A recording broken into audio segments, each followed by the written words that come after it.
అదృష్ట రత్నాలయం జ్యువెల్స్ అదృష్ట రత్నం అష్టైశ్వర్యాలకు మహానిలయం.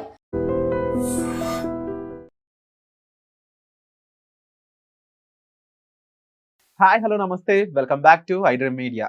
ఒక పక్క గ్రీన్లాండ్ ఆక్యుపై చేసుకుంటారని చెప్పేసి ట్రంప్ ఉర్రూతలూగిస్తుంటే, ఇంకో పక్క ఇరాన్ వాళ్ళు కూడా అదే రకంగా వార్ కొనసాగిస్తూనే ఉన్నారు. అసలు ఈ యుద్ధాలు ఏంటి? దీనివల్ల గోల్డ్ ప్రైస్ ఏమో ఆకాశాన్ని అంటుతుంది. మరి దీనికంటూ ఒక ఫుల్ స్టాప్ లేదా? మరి 2026లో గోల్డ్ అనేది నెక్స్ట్ ఏ విధంగా మారబోతుంది? ఈ ఇంటర్నేషనల్ ఫ్యాక్టర్స్ అనేవి ఏ విధంగా గోల్డ్ని ఇంకాస్త ఇంపాక్ట్ చేయబోతున్నాయి? ఈ విషయాన్ని కూడా మనకు తెలియజేయబోతున్నారు ఎనలిస్ట్ నరసింహ గారు. సార్తో మాట్లాడదాం. నమస్కారం సార్. నమస్తే అండి. అంటే సార్, ఇప్పుడు గోల్డ్ అనేది లిటరల్లీ ఇంకా నాకు తెలిసి గోల్డ్ అనే దాన్ని మనం ఇంకా కొనమేమో, అది మైండ్లో కూడా పెట్టుకోమేమో అనేంత సిచ్యువేషన్స్ కనిపిస్తూ ఉన్నాయి. ఎందుకంటే 13,000 చిల్లర ఉంది గ్రాము. అది 20,000 కూడా అవుతుంది ఒక గ్రామ్ వాల్యూ అని అంటూ ఉన్నారు. కారణాలు చూస్తే ఇంటర్నేషనల్ గా జరుగుతున్న గొడవలు అలా ఉన్నాయి. అవును. సో మరి దీని మొత్తానికి నెక్స్ట్ కమింగ్ డేస్ లో ఏమేమి సిచ్యువేషన్స్ మనం చూడబోతున్నాము, దానికి తగ్గట్టు గోల్డ్ ఏ విధంగా వెళ్ళబోతుంది? కరెక్ట్. యాక్చువల్గా మనము మొన్న మాట్లాడుకున్నప్పుడు ఒక 2 weeks back or something, so విపరీతంగా పెరిగింది, కరెక్షన్ అవుతుంది అనుకున్నాం. దెన్ లాస్ట్ వీక్ వచ్చేసరికి కరెక్షన్ అవ్వకుండా మళ్ళీ గోల్డ్ పైకి వెళ్ళింది. ఎందుకంటే ఇన్స్టెబిలిటీ, మీరు అన్నట్టు political instability is a major reason ఇక్కడ. దాంతో ఇన్వెస్టర్స్ అందరూ గోల్డ్ మీద పెట్టేసి గోల్డ్ని ఎక్కువ డిమాండ్లోకి వెళ్ళిపోయేటట్టు చేస్తే ఆటోమేటిక్గా మనకి ఏమవుతుందంటే ప్రైసింగ్ పెరుగుతుంది. ఎందుకంటే గోల్డ్ సప్లై అనేది కాన్స్టెంట్గా ఉంటుంది కాబట్టి. సో ఇకనైనా నెక్స్ట్ మంత్ కన్నా, సరే ఫిబ్రవరి అంటే మ్యారేజ్ సీజన్ కదా, మార్చ్ ఏప్రిల్ కదా తగ్గుతుందేమో అని ఒక అంచనా అనుకున్నాం. బట్ ఏప్రిల్ వరకు అయితే పెరుగుతుందని. సో ఇప్పుడు థ్యాంక్స్ టు ట్రంప్ మనకు తెలిసి ఈ ఇయర్ ఎండింగ్ వరకు కూడా పెరుగుతూనే పోయేలాగా ఉండేట్టుంది. ఎందుకంటే ఇప్పుడు మీరు అన్నట్టు గ్రీన్లాండ్ సడన్గా కనిపించింది, దానికంటే ముందు వెనెజులా అయిపోయింది, గ్రీన్లాండ్ కనిపించింది, తర్వాత ఇరాన్ కనిపిస్తుంది. ఇప్పుడు దీంతో అవుతాడో ఇంకేమైనా లిస్ట్ ఉందో కూడా తెలియదు మనకి. అండ్ లాస్ట్ 1 yearలో మీరు చూస్తే 7 కంట్రీస్ మీద రకరకాల డైరెక్ట్ అండ్ ఇండైరెక్ట్ అటాక్స్ చేశారు ట్రంప్ గవర్నమెంట్. ఇంకా ఎన్ని కంట్రీస్, 75 కంట్రీస్ వాళ్ళేమో ఇమిగ్రేషన్స్కి రాకూడదని చెప్పి ఒక లిస్ట్ ఇచ్చేసాడు. దాంట్లో చాలా వరకు పవర్లెస్ కంట్రీసే ఉన్నాయి. సో వాటిలో ఎక్కడైతే తనకి ఏదైనా మినరల్స్ అవసరం ఉందనో, లేదంటే మిలిటరీ అడ్వాంటేజ్ ఉంటే, లేదంటే ఏదైనా రేర్ ఎర్త్ మినరల్స్ లాంటివి కానీ, ఆయిల్ కానీ రిజర్వ్స్ ఉంటే US has power to easily grab them. So ఎలాంటి ఎక్కడ జరిగినా ఆటోమేటిక్ ఎఫెక్ట్ చివరికి దేని మీదకి వస్తుందంటే గోల్డ్ మీదకి. ఎందుకంటే gold is getting reserved by people, invested by people, and central banks కూడా రిజర్వ్ చేసుకుంటూ ఉన్నాయి. సో ఓవర్ బాట్ స్టేజ్కి వచ్చేసింది గోల్డ్. అంటే అతి ఎక్కువ కొనేస్తున్నారు ఎవరు? ఇన్వెస్టర్స్ ఇన్వెస్ట్ చేయడం కానీ, ప్లస్ మనకేమో ఇండియాలో పెళ్ళి అయితే గోల్డ్ లేకుండా పెళ్లి చేయకూడదనే సెంటిమెంట్ పడిపోయింది. పొరపాటు ఎవరైనా గోల్డ్ పెట్టకుండా పెళ్లి చేస్తాను అంటే అది ఎలా ఉంటుందంటే హత్య చేసిన దానికన్నా మహాపాపం లాగా ఫీల్ అవుతారు మనం. మరి రాను రాను మీరు అన్నట్టు ఇలాగే కంటిన్యూ ఒక 4-5 years జరిగితే నాకు తెలిసి మెల్లగా ఒక హెజిటేషన్ వస్తుందేమో జనాలు, ఇనర్షియా. అసలు గోల్డ్ ఎందుకు అవసరమా, గోల్డ్ లేకుండా కూడా పెళ్లి చేసుకోవచ్చు కదా.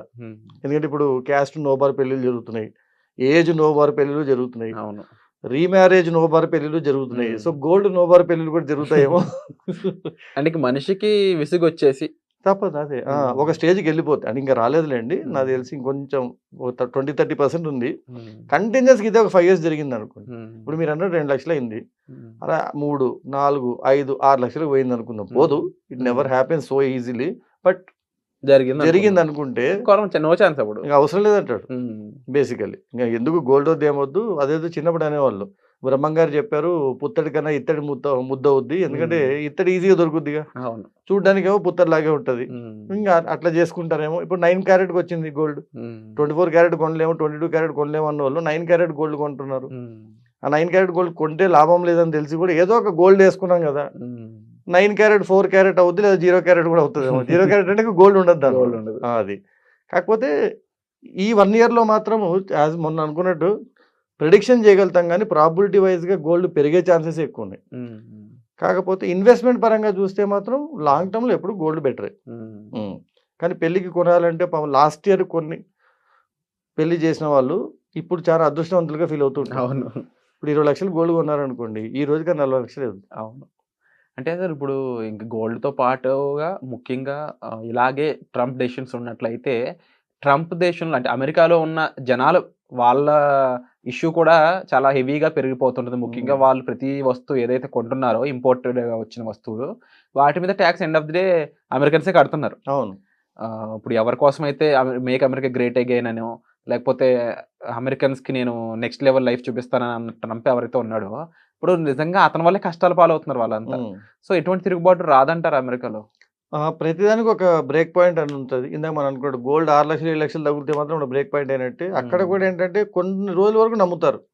మీరు కష్టపడండి, మీ దేశం కోసం కష్టపడితే మీరే బాగుపడతారు అది ఇది అని నమ్ముతారు. కానీ ఒక బ్రేక్ పాయింట్ అనేది వచ్చేసరికి they to understand that it is not easy to live. హ్మ్. ఎందుకంటే ఇప్పుడేంటి గ్రీన్‌లాండ్‌కి సపోర్ట్‌గా కాకపోయినా సిట్యుయేషన్ కాంప్లికేట్ చేద్దామని ఫ్రాన్స్, డెన్మార్క్ లాంటి కంట్రీస్ గ్రీన్‌లాండ్‌లో వాళ్ళ ఆర్మీ పెడుతున్నారు. హ్మ్. అంటే యూఎస్‌ని గెలుద్దామని కాదు. వాళ్ళని అటాక్ చేసి యూఎస్ ఇన్ని కంట్రీస్‌ని అటాక్ చేసినట్టు అవుద్ది కదా! యూఎస్ ఆగుతదేమో అని. హ్మ్. ఈ కంట్రీస్ మీద అన్నిటి మీదనే టారిఫ్స్ పెంచుతా అంటున్నాడు. హ్మ్. టారిఫ్ పెంచడం అంటే అర్థం ఏంటి? వాళ్ళు ఇంపోర్ట్ చేయాలన్నా, ఎక్స్‌పోర్ట్ చేయాలన్నా they have to bear the tax. ఒకవేళ యూఎస్ ఇంపోర్ట్ చేసుకుని ఆ కంట్రీస్ నుంచి వచ్చిన దానికి టారిఫ్స్ పడితే, హ్మ్. ఆ టారిఫ్ లాస్ట్‌కి ఎండ్ యూజర్ మీదకే పోద్ది. అవును. సో, కామన్ పర్సన్ అనేవాడికి ఆటోమేటిక్‌గా ఎఫెక్ట్ పడుద్ది. సో, ఏదో అనుకుంటారు టారిఫ్ ఏసేసి వాళ్ళు భయపడతారని గానీ, ఏదో ఒక టైంలో కనుక నిజంగా ఇప్పుడు రూపాయి వస్తువుని రూ. 10 పెట్టి కొనమంటే, ఈవెన్ ఎంత దేశభక్తున్న యూఎస్ సిటిజన్ అయినా కొనలేడు. ఎందుకంటే దట్స్ హ్మ్. రియాలిటీ.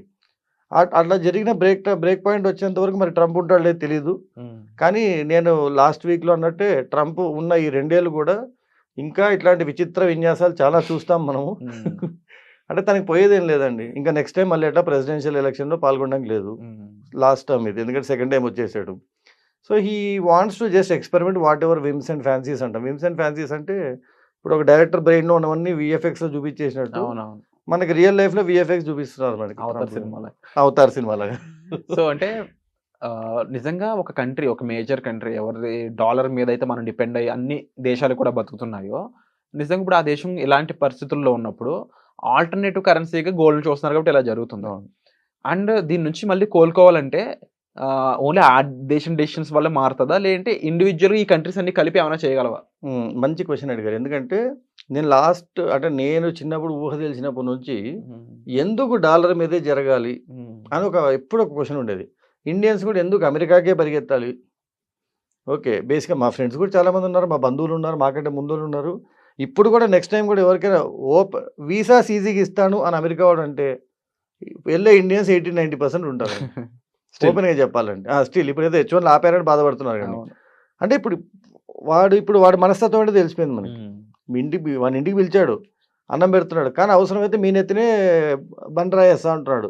అయినా నువ్వు డబ్బులు ఇచ్చినంత వరకు చాలు స్వామి నేను డబ్బులు సంపాదించుకుంటా అన్నట్టే వెళ్ళి లాస్ట్‌కి వాడిని పెద్దన్నం చేసిందెవరు? హ్మ్. వేరే మన వాళ్ళందరూ. హ్మ్. బేసికల్లీ. అసలు అమెరికా అంటే మోస్ట్ డెవలప్డ్ కంట్రీ అని ఫీల్ అయిందెవరు? హ్మ్. మనమే. అమెరికా అంత అద్భుతంగా ఉండడానికి కూడా కారణం ఎవరు? వేరే దేశాల వాళ్ళందరూ ఎళ్లి వాళ్ళకి హెల్ప్ చేయడమే. ఆ బ్రెయిన్స్ అన్ని వాళ్ళ దేశాలకు హెల్ప్ చేసుకొనుంటే యూటోపియన్‌గా ఆలోచిస్తే కొంచెం మనం అన్ని దేశాలు కూడా బాగుపడేవేమో. అవును. బట్ ఆ టైంలో అందరూ కూడా షార్ట్ టర్మ్ ఆలోచించారు. ఈ 20 ఇయర్స్ నేను సంపాదించుకుంటే. ఇప్పుడు కూడా అక్కడ సెట్ అవ్వకపోయినా పర్లేదు 5 ఏళ్ళు సంపాదించుకొని వచ్చేస్తాను. మళ్ళీ ఎక్కడికొచ్చేస్తావు నువ్వు? ఇండియాకే. అమెరికాలో సంపాదించిన ఆస్తి ల్యాండ్ ఎక్కడ కొంటావు నువ్వు? హ్మ్. ఇండియాలోనే. ఆబ్వియస్‌లీ. ఎందుకంటే ఇక్కడ మనకి ఈజీ.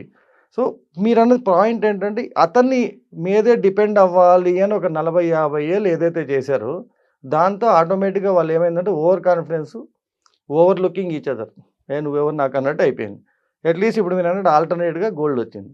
ఇప్పుడైనా కనీసం అంటే ట్రంప్ చేసే ఒక మంచి పని జరగొచ్చేమో ప్రపంచంలో. ఇలాగే అన్ని కంట్రీస్‌ని సతాయించడం మొదలుపెడితే అట్‌లీస్ట్ మిగతా అన్ని కంట్రీస్ కలిసి అసలు యూఎస్ ఎవడయ్యా? యూఎస్‌ని బ్యాన్ చేద్దాం. కొన్ని రోజులు కష్టపడొచ్చు. హ్మ్. వాడిని బ్యాన్ చేయండి. వాడి కరెన్సీ కూడా సంబంధం లేదు. యూఎస్ పాస్‌పోర్ట్‌తో ఏ కంట్రీకైనా ఎళ్ళొచ్చని ఉంటదిప్పుడు. దాన్ని తీసేయండి. మహా అంటే ఏం చేస్తాడు? యుద్ధాలు చేస్తాడు. అన్ని కంట్రీస్ కలిసి నిలబడితే ఒక కంట్రీ మీద వాడొక్కడు అందరి మీద యుద్ధం చేయలేడుగా. హ్మ్. ఆ!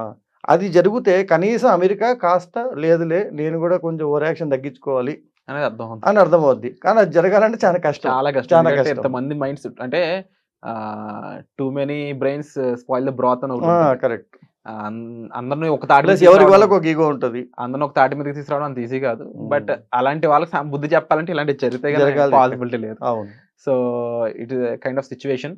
సో, మరి ఈ ఎపిసోడ్ మీద మీ అభిప్రాయం ఏంటి? ముఖ్యంగా ట్రంప్ వ్యక్తిత్వం, ట్రంప్ తీరుపై మీ అభిప్రాయం ఏంటి? పెరుగుతున్న గోల్డ్‌పై మీ అభిప్రాయం ఏంటి? తప్పకుండా కామెంట్ సెక్షన్‌లో షేర్ చేసుకోండి. వచ్చే ఎపిసోడ్‌లో మళ్ళీ కలుద్దాం మరిన్ని ఇంట్రెస్టింగ్ విషయాలతో. Thank you so much sir. Thank you అండి.